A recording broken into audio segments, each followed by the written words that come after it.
에베소서 1장 15절부터 19절까지 함께 읽겠습니다. 15절 이로 말미암아 주 예수 안에서 너희 믿음과 모든 성도를 향한 사랑을 나도 듣고 내가 기도할 때에 기억하며 너희로 말미암아 감사하기를 그치지 아니하고 우리 주 예수 그리스도의 하나님 영광의 아버지께서 지혜와 계시의 영을 너희에게 주사 하나님을 알게 하시고 너희 마음의 눈을 밝히사 그의 부르심의 소망이 무엇이며 성도 안에서 그 기업의 영광의 풍성함이 무엇이며 그의 힘의 위력으로 역사하심을 따라 믿는 우리에게 베푸신 능력의 지극히 크심이 어떠한 것을 너희로 알게 하시기를 구하노라. 아멘.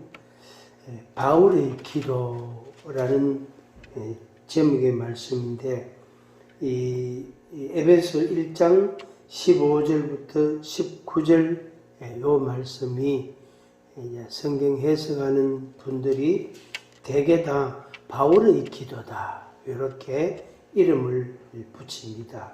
이 기도 내용과 같이 이 기도에 강구하는 그 내용, 그 의미와 같이 여러분들의 믿음과 삶에 그런 은총이 있기를 주의 이름으로 축복합니다. 이 말씀 그대로 그러니까 문자 그대로 우리가 성경을 또 듣고 배우고 믿고 이렇게 믿음으로 살아가는데 문자적인 그러니까 제1차적인 접근이 그 문자거든요. 그 문자적인 접근, 그 문자적인 그 의미를 내가 어떻게 이해하고 어떻게 받아들이고 믿고 순종하고 생활하느냐 하는 것이 굉장히 중요한데 특히 바울의 기도 이것이 문자 그대로 글자 그대로 여러분들에게 이루어지기를 바랍니다. 바울의 기도 요것만 딱 떼가지고 상당히 오래전에 바울의 기도 해가지고 이렇게 코팅을 한 적도 있고 또 이걸 같이 이렇게 나눈 적이 있긴 있는데 아주 오래간만에 이 에베소서 우리가 강의를 하면서 새삼스레 이 말씀을 다시금 우리가 묵상하게 됩니다. 이 바울의 기도는 이름 그대로 바울이 기도한 거다.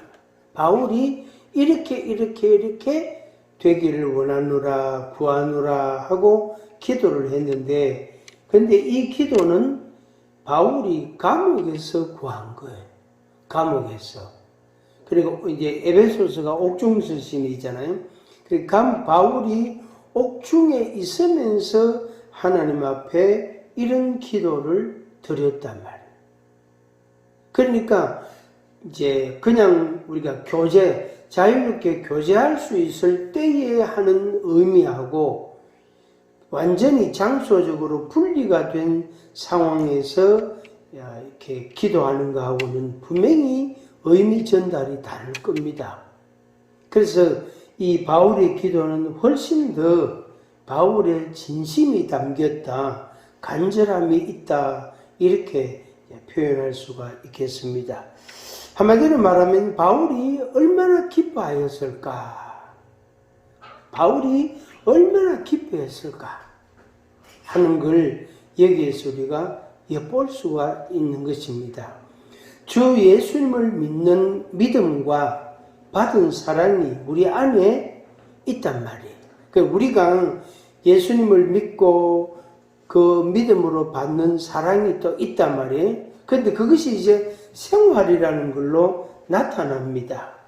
그런데 이제 그 나타날 때의 크기나 분량이나 이것은 이제 사람에 따라 조금씩 차이가 있겠죠. 근데 이제 분명한 것은 믿음이 있고 사랑이 있다, 받았다 있다 없다라는 그런 면에 있어서는 분명히 있다, yes라고 있다라고 우리가 대답을 할 것이고, 그런데 이제 있기는 있는데 그것이 생활로 어떻게 나타나느냐, 어떤 모양, 어떤 그런 내용으로 혹은 얼마만큼 나타나느냐, 이것은 사람 따라 많이 다른 것입니다.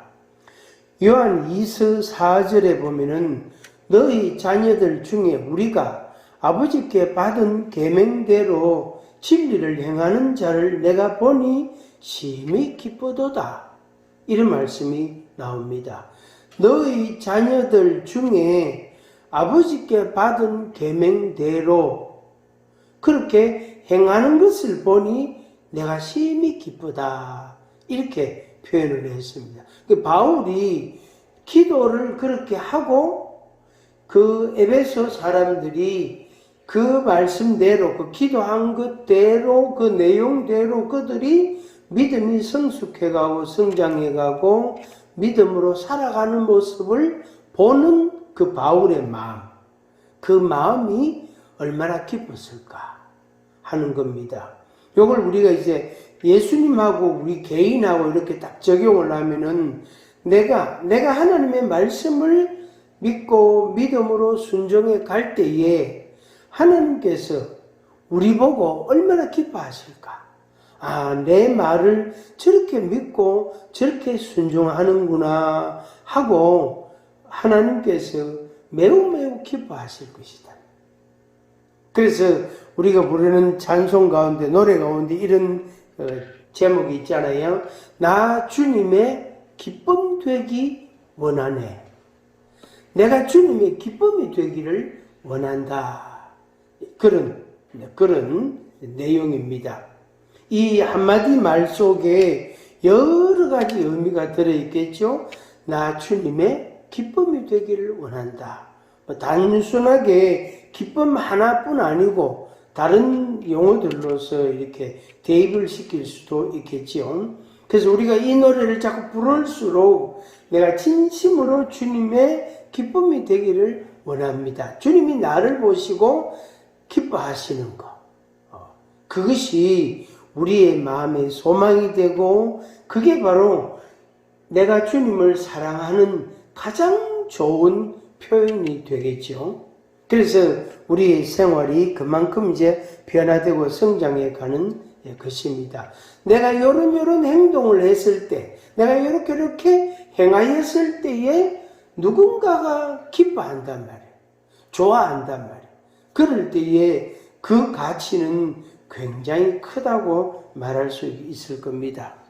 이러한 소망을 갖고 우리가 계속 주님과 교제하고 또 교제하고 전진하고 또 교제하고 전진해가고 이렇게 우리가 살아가는 것입니다.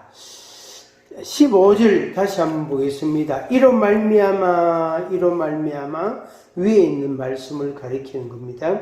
주 예수 안에서 너희 믿음과 모든 성도를 향한 사랑을 나도 듣고 그랬습니다. 주 예수님 안에서 주 예수님을 믿는 믿음과 그 다음에 성도들을 향한 사랑, 이게 이제 교제지요, 교제. 예수님께 대한 교제, 성도 간의 교제, 이런 걸 포함하겠습니다. 모든 성도를 향한 사랑을 나도 듣고, 그 바울이 감옥에 있으면서 그 소식을 들었단 말이에요. 그러니까 바울의 마음이 얼마나 기뻤을까.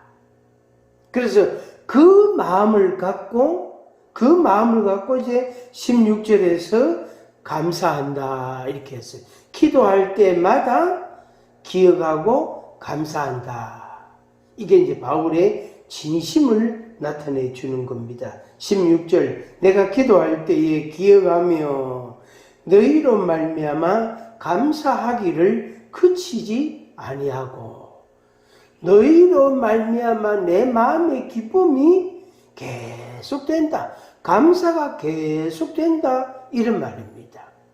그러니까 이게 단순하게 어떤 한 사건만 두고 하는 이야기가 아닙니다.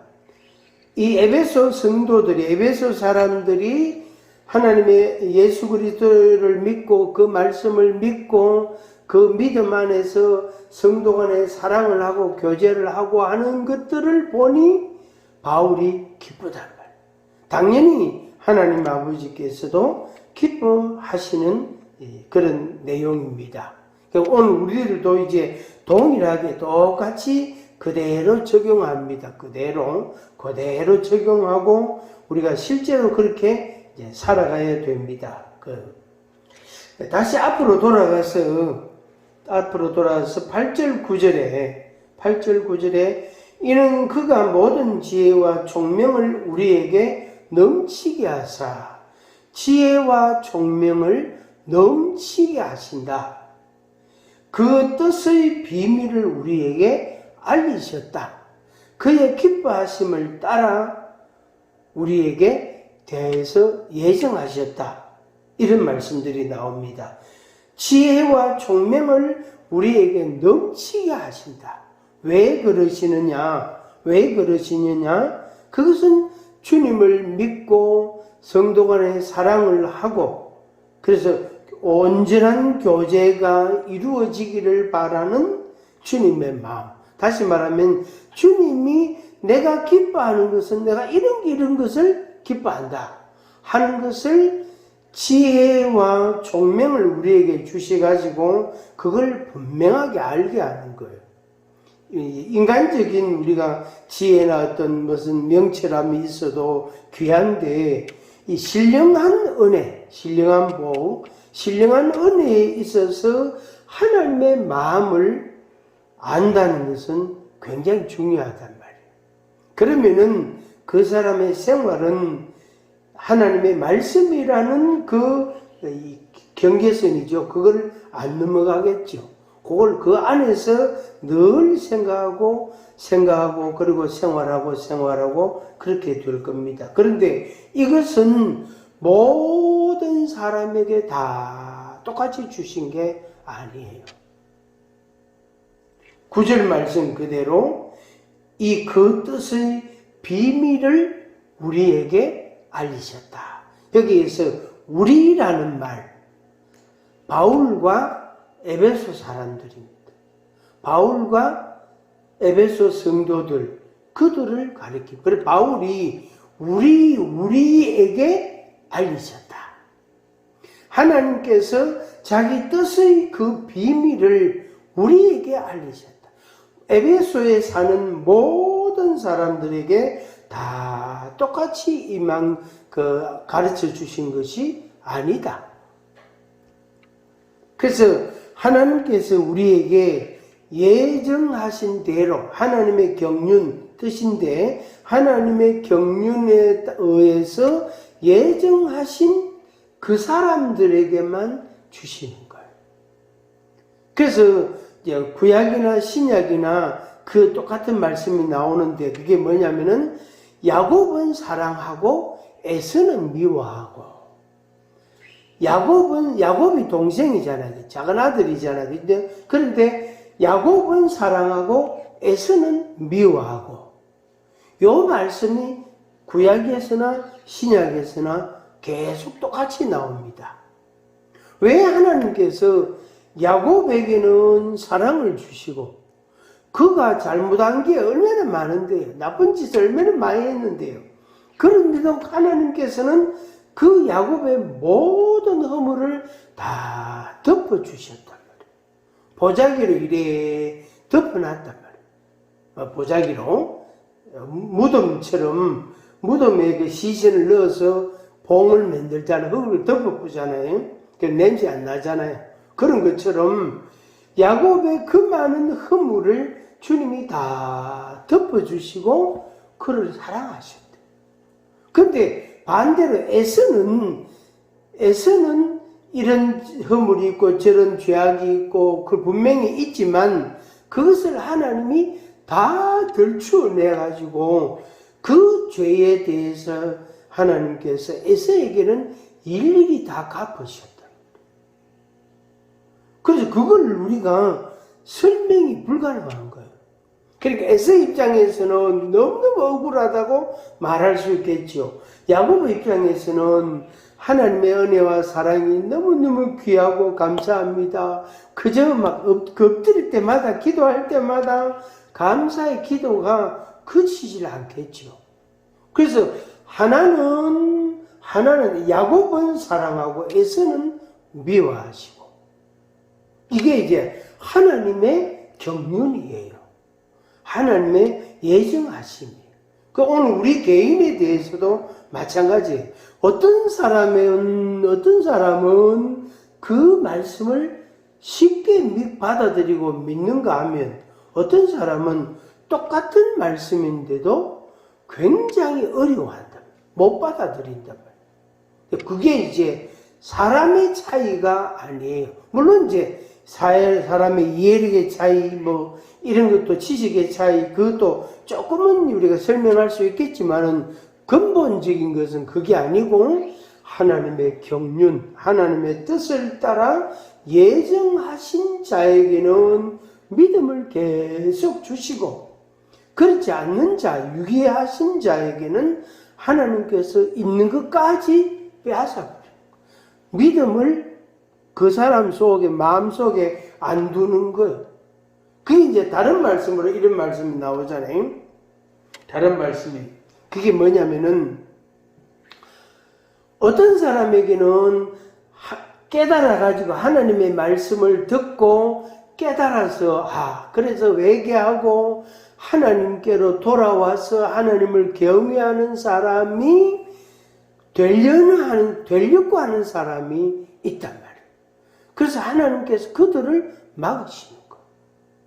그들을 막으시는 거예요. 쉽게 말하면 하나님의 은혜를 모든 사람에게 다 안 주신단 말이에요.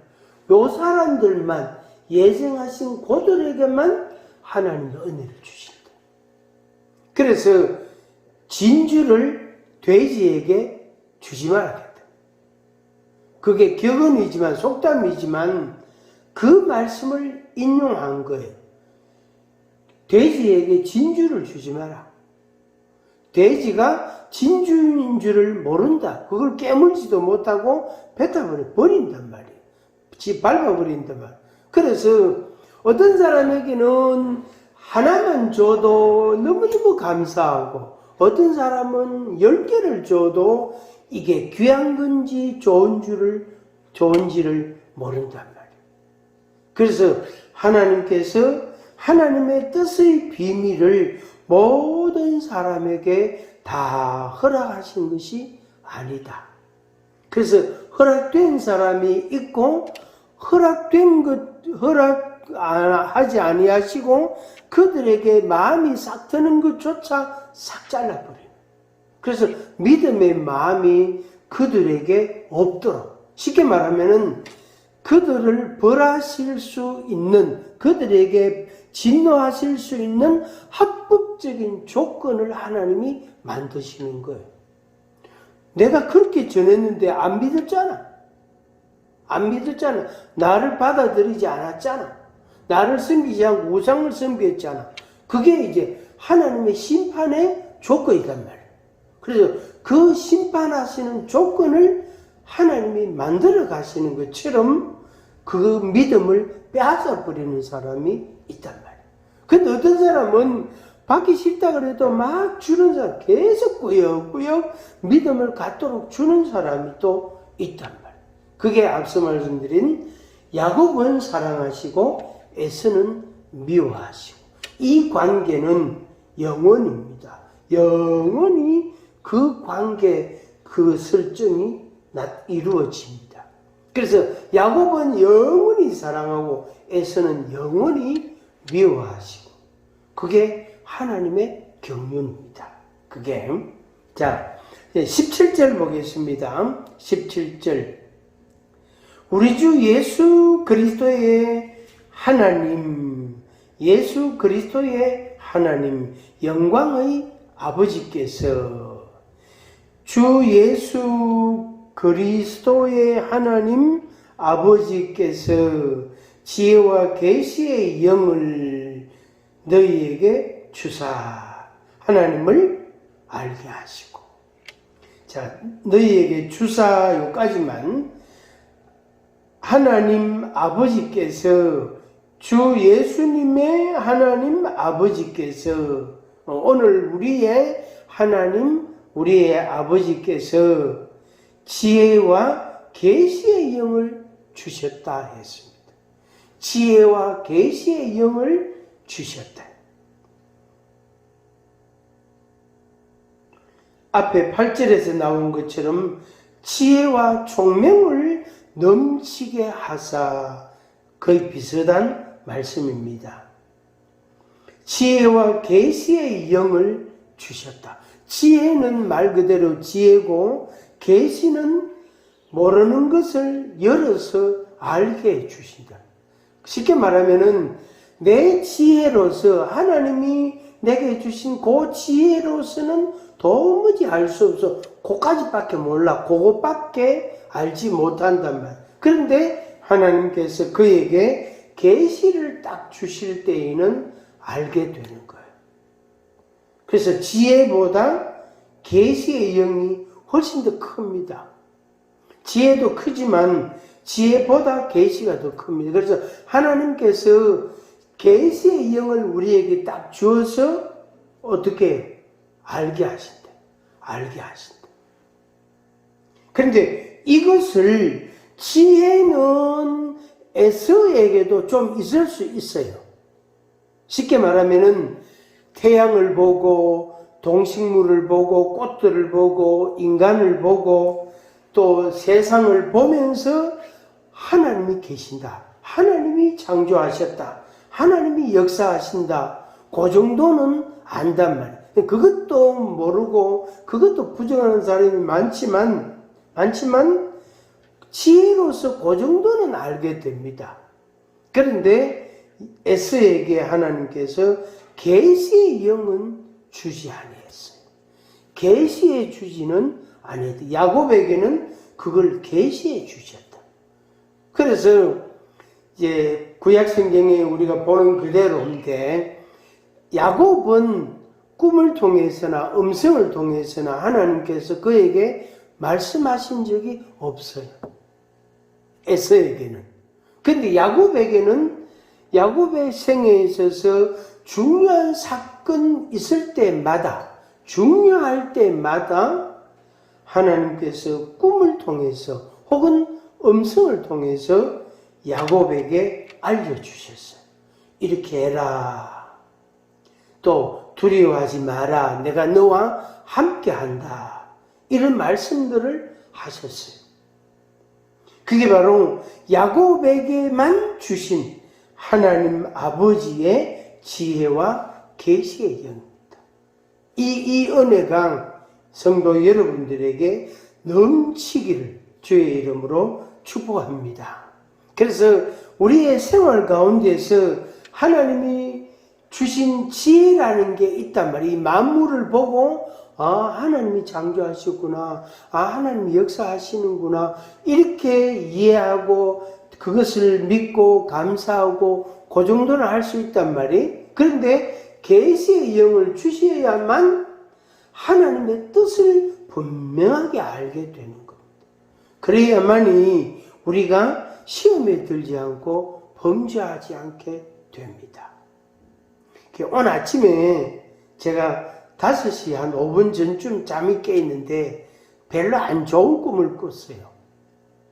안 좋은 꿈을 꿨는데 그 꿈을 딱 깨면은 여러분들도 그런 경험이 있겠지만은 저는 꿈을 딱 깨면 이제 의식이 돌아오잖아요. 본 의식이 생기잖아요. 근데 본 의식이 딱 생길 때 그때 해석이라는 게 딱 나와요. 해석이라는 게 딱 나옵니다. 그런데 오늘 아침에 꿈을 꿨는데 자동차 사고가 났는데 앞에 엔진 부분이 다 쭈그러졌어요. 저는 하나도 안 다쳤어요. 그냥 얼굴이 약간 긁힐 정도고. 경찰차도 비슷하게 앞에 엔진 부분이 다 망가지고 경찰도 멀쩡하고 사람은 안 다치고 그래가 그 위치가 거기 있었고 그러니까 그 꿈을 꾸다가 이제 말하자면 교통사고가 났잖아요. 그죠? 정신이 번쩍 들어 잠이 깨인 거예요. 놀래가지고. 깼는데 그 꿈에서 꿈을 꾸고 해석이 딱 이런 거예요. 십자가로 그 십자가라는 것을 십자가로 인정해라. 인정하고 가야 된다. 우리는 요 십자가라는 것을 위해서 기도를 합니다. 예를 들면은 몸이 좀 아프다. 그러면은 그 아픈 것 가지고 계속 기도를 한단 말이에요. 하나님 아버지, 내가 어디 아픕니다. 고쳐주세요. 안 아프게 해주세요. 재발하지 않게 해주시고, 이것 때문에 금전 손실도 없고, 고통도 안 당하게 해주시고, 그런 기도를 한단 말이에요. 근데 그게 또 좀 괜찮다가 또 몇 년 있으면 또 고기가 또 아프고, 고기가 약하니까, 아프면 고기가 그 장소가 또 아프단 말이에요. 그게 이제 약한 부위다, 이 말이지, 우리 몸에서. 그래서, 이제 생기면은 또 기도하고, 또 기도하고, 그러는데 그 기도를 한다는 것 자체가 내 마음에서 거부하는 거예요. 안 아프면 좋겠다. 이런 말이에요. 그게 싫다. 이 말이에요. 물론 좋아할 거 없지만은, 그게 싫다. 그러나 그런 일이 없으면 좋겠다. 그걸 내 마음에서 자꾸 거부하고 밀어낸단 말이에요. 사실 그렇잖아요. 뭐 때로 경제적으로나 또 다른 무슨 어떤 일이 생기거나 이래 하면은 그걸 위해서 하나님 앞에 기도를 한단 말이에요. 기도할 때에는 우리가 그게 싫은 거예요. 맞잖아요. 그죠? 싫은 거잖아요. 분명히 내용적으로도 싫은 거는 맞아요. 그거 없는 게 훨씬 더 좋은 거예요. 그런데 그것을 내 십자가로 받아들이라. 나의 십자가로 받아들이라. 그 해석을 딱 하고 잠이 깨 있어. 그 교통사고와 아무 상관이 없는 건데 그 꿈을 딱 깬과 동시에 그런 해석이 딱 되고 잠이 딱 깼어요. 그러니까 얼른 성경을 뒤져봤어요. 보니까 그 똑같은 말이 안 나와요. 십자가를 십자가로 인정하라. 똑같은 말이 없는데 성경에 예수님이 하신 말씀 가운데 이런 말씀은 있습니다. 자기 십자가를 지고 나를 쫓을 것이다. 자기 십자가, 자기만이 가지고 있는 연약이라는 게 있어, 부족이라는 게 있단 말이에요. 그 자기 십자가를 지고, 그걸 지고 주님을 따르라, 쫓으라 이렇게 말씀했어요. 그냥 맨몸으로 가도 쉽지 않은데 내 십자가, 내 연약과 내 부족함과 내 마음의 아픔과 그런 것을 내가 안고 그걸 짊어지고 주님을 따라가기가 얼마나 힘들겠어요. 안 그렇습니까?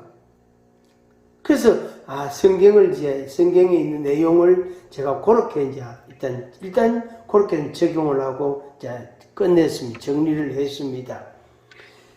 그러니까 우리가 싫어하는 십자가를 그 십자가를 우리는 싫어하지만 거부하지만 주님께서는 그거 지고 가라.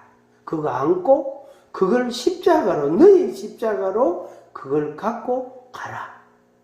그게 주님의 말씀이었다. 이렇게 제가 이제 받아들였습니다. 제가 이 말씀 드리는 것은 뭐냐면은 하나님을 알게 하시고,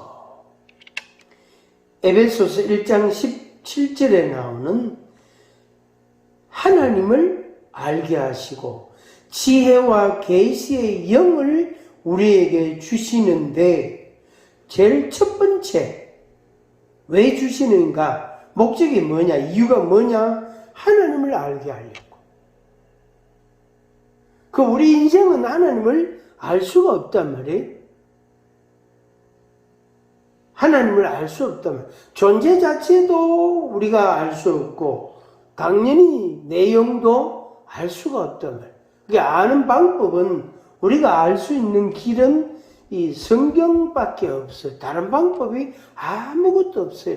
한 너댓까지 되면은 선택도 할 수 있고 좀 그걸 보면서 종합적으로 이 분석도 하고 이해도 할 수 있을 텐데 딱 한 가지밖에 없어요. 성경밖에 없어요. 그래서 성경을 통해서만 하나님을 알게 해주셨다고.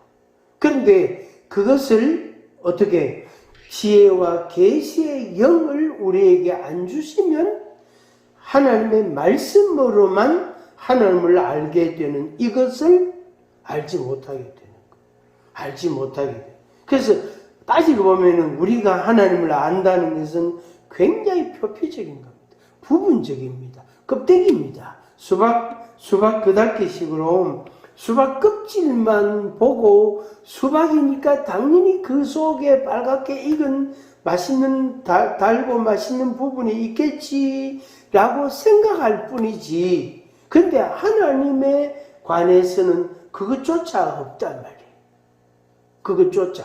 수박은 보면은 참외는 보면은 속이 어떻게 생겼다 우리가 이미 지식적으로 알고 있으니까 우리가 판단하고 생각할 수 있는데 하나님은 원래 모른단 말이에요. 우리 인간이. 그러다가 죄로 인해서 눈이 어두워졌고 마음이 완악해졌기 때문에 편협된 왜곡된 측면이 강하게 있단 말이에요. 그러다가 악한 영이 사탄이 우리의 눈을 더 흐리게 하고 우리가 하나님을 더 모르게 한단 말이에요. 더 어둡게 한다. 그래서 하나님과 나 사이를 자꾸 거리를 자꾸 멀리 띄워놓는단 말이에요. 마귀가. 그러니까 하나님께서 우리에게 지혜와 계시의 영을 주시지 아니하면 하나님을 알 수가 없는 것입니다. 그러면은 하나님을 알 수 있는 재료가 방법이라면 길이라면 성경뿐이라 그러는데 이 성경을 우리에게 계시해 주지 아니하시면 하나님을 알지 못합니다. 하나님을 알 수가 없는 것입니다. 이 말씀 그대로 정말로 여러분들이 성도 여러분들이 하나님을 알고 하나님을 알아가고 그리고 믿는 믿음이 있기를 바랍니다. 18절 보겠습니다. 자, 17절에서는 하나님을 알게 하시고 18절에서는 마음의 눈을 밝히사 지혜와 계시의 영 요거하고 관련된 말입니다. 거의 유사한 내용입니다. 마음의 눈을 밝히사 마음의 눈을 밝히사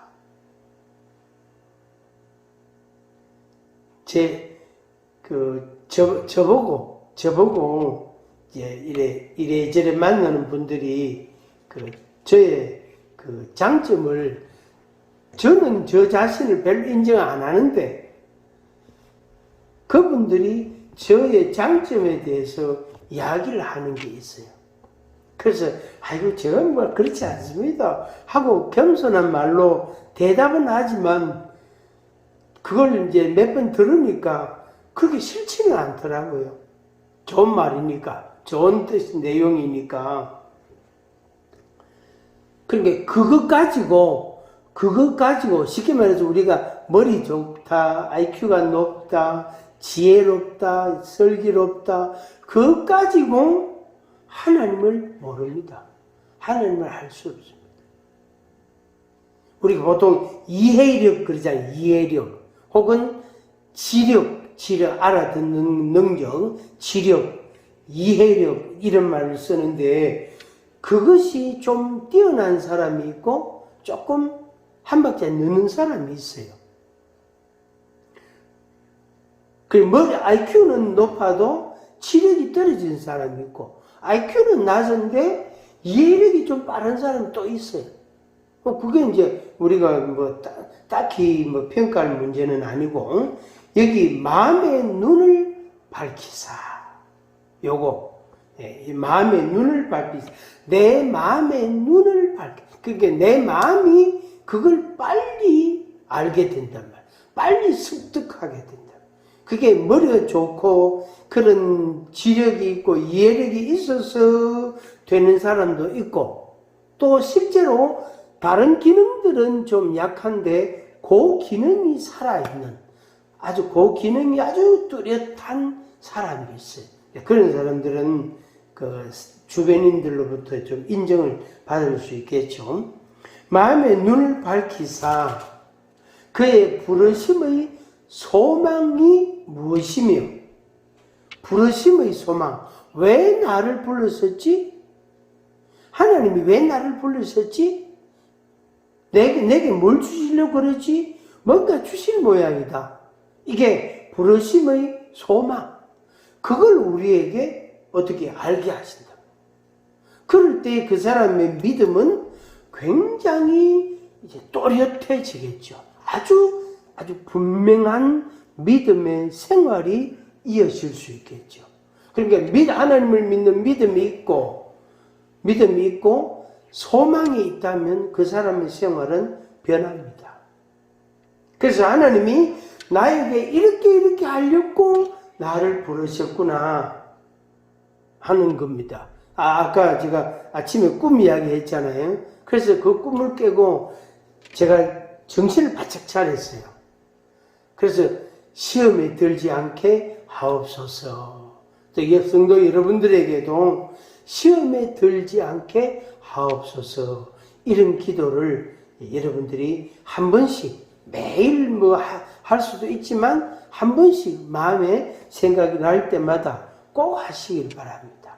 시험에 들지 않게 하소서. 시험 들면 여러 가지 손실이 올 수 있고 다친단 말이에요. 시험 들면 다친단 말이에요. 부르심의 소망이 무엇이며, 그 다음에 성도 안에서 그 기업의 영광의 풍성함이 무엇이며, 영광, 기업의 영광. 그 기업은 상속인데 하나님이 나에게 천국을 기업으로 주셨다. 천국이 내 기업이단 말이에요. 내 산업이단 말이에요. 그래서 천국을 위하여 천국에 관해서 우리의 마음이 모아지고 힘쓰게 되고 애쓰게 되고 그렇게 되는 겁니다. 그것이 영광스러운 것인데, 왜? 이건 아무나 가는 것이 아니기 때문에. 앞서 말씀드린 야곱은 사랑하시고 에서는 미워하죠. 에서는요, 아무리 하나님 앞에 제물을 드리고 예배를 드리고 기도를 하고 회개를 하고 그래도 하나님께서 그것을 안 받으신단 말이에요. 그런데 야곱은 막 어떨 때는 하기 싫어가지고 깨를 부리고 요름 피우고 막 원망 불평도 하고 막 하나님한테 막 성 따지기도 하고 막 그래 해도 야곱의 예배는 제사는 하나님이 받으신다. 이게요, 우리가 객관적으로 보면 굉장히 불공평한 거예요. 근데 하나님의 경륜이 그거단 말이에요. 그래서 야곱은 어찌하든지 사랑하고 에서는 아무리 애써도 미워하시고, 그래서 이제 그 영광을 주실 자가 있고 영광을 빼앗는 자가 있고, 그래서 있는 것까지 빼앗아 버리는 자가 있고, 있는 사람은 있는데도 불구하고 더 주시는, 그게 하나님의 섭니다. 그게 하나님의 뜻이단 말이에요. 그래서 그 기업의 영광의 풍성함이 무엇이며 그랬습니다. 소망이 무엇이며 풍성함이 무엇이며 그랬어요. 그러니까 천국의 그 영광이 풍성하다. 쫀쫀하지 않다. 그저 겨우 2% 여유가 있고 이런 차원이 아니단 말이에요. 풍성하다. 가득하게. 풍성은 충만이라는 말하고 거의 같이 쓰이는 말입니다. 요 다음에 이제 20절부터 나오는 거기에 충만이라는 단어가 나옵니다. 이 풍성이라는 말, 그래서 영광을 우리에게 풍성하게 주신. 그러니까 내 마음에 천국에 대한 그 영광을 풍성하게 주신다. 그렇게 해서 우리의 믿음의 삶이 하나님이 우리를 부르신 소망이 어떻게 빛나게 하시는 거죠. 아름답게 하시고 그것이 얼마나 소중하다는 것을 우리로 하여금 알게 하시는 것입니다. 19절 그의 힘의 위력으로 역사하심을 따라 믿는 하나님의 능력을 믿는 이 말이에요. 하나님의 능력을 믿는 우리에게 베푸신 능력의 지극히 크심이 어떠한 것을 그랬습니다. 하나님의 그 능력을 우리에게 베푸신다. 하나님의 능력을 우리에게 베푸신다. 이렇게 해서 20절 이하에 보면은 충만이라는 단어가 나오는데 충만케 하시는 거예요. 충만케. 하나님의 능력을 예수 그리스도의 그 능력을 우리에게 주셔가지고 그 능력으로 우리가 어떻게 해요? 영광스럽게 하시는 겁니다. 앞서 말씀드린 천국의 영광이 2% 정도 남는 수준이 아니고 그런 수준이 아니고 풍성하게 하신다고 했습니다. 그래서 그 능력, 주님이 주신 그 능력으로 우리가 천국으로 향하여 가는 그 기쁨이 가득하게 되는 거예요. 그렇게 해서 우리의 걸음이 힘있게 되고 활기차게 되고 그리고 능력있게 되어지는 것입니다. 그래서 어떠한 일을 겪어도 어떠한 시련을 겪고 시험이 오고 어려움을 겪어도 그것을 감당해 갈 수 있는 능력이 되는 겁니다. 그래서 그걸 충분하게 하실 수 있도록 우리에게 하나님의 그 능력의 일부를 우리에게 주신단 말이에요. 그래서 우리는 걱정 없이 두려움 없이 앞으로 전진할 수가 있는 것입니다. 끝에 부분 너희로 알게 하시기를 구하노라 이렇게 바울이 기도하고 있습니다. 너희로 알게 하시기를 구하노라. 앞에 그 말씀이 있었죠.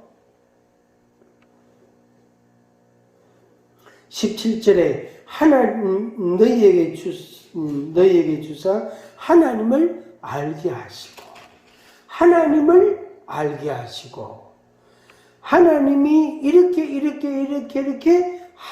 하시는데 그걸 우리에게 알게 하시고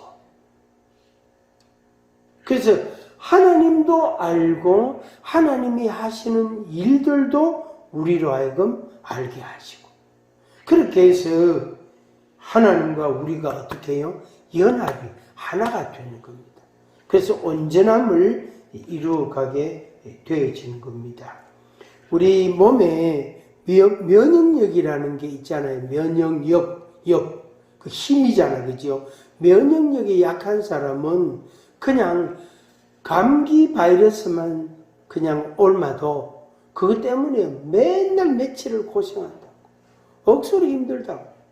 근데 면역력이 이렇게 있는 사람, 건강한 사람은 감기 바이러스 뭐 그런 거는 뭐 그냥 약간 머리가 띵하네, 좀 피곤하네. 그러니까 한숨 자고 나면 막 괜찮아요. 그 차이는 눈으로 안 보이지만은 굉장한 차이단 말이에요.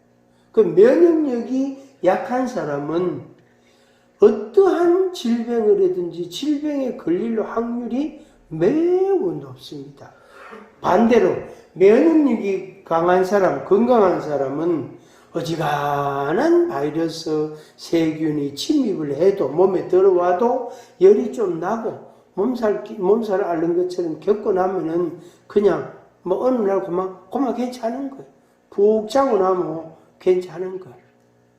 제가 전에는 여태까지는 좀 피곤하다 싶으면 꿀물 한 잔 먹고 한 컵 마셔요. 그러면 그 잡니다.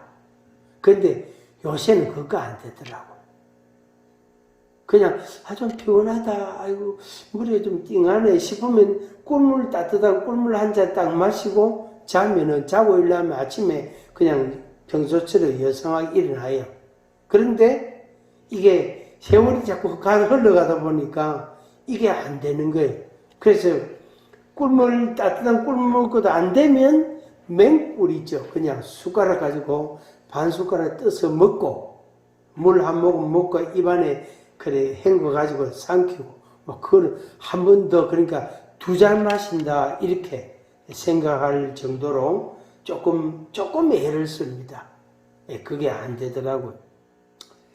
하나님께서 우리에게 주시는 능력이 있다. 그런데 그 능력이 첫째는 믿음, 소망, 그 다음에 영광, 그리고 지식이라는 부분, 안다는 거, 지식이라는 이 부분. 그래서 4가지 요소를 가지고 있습니다.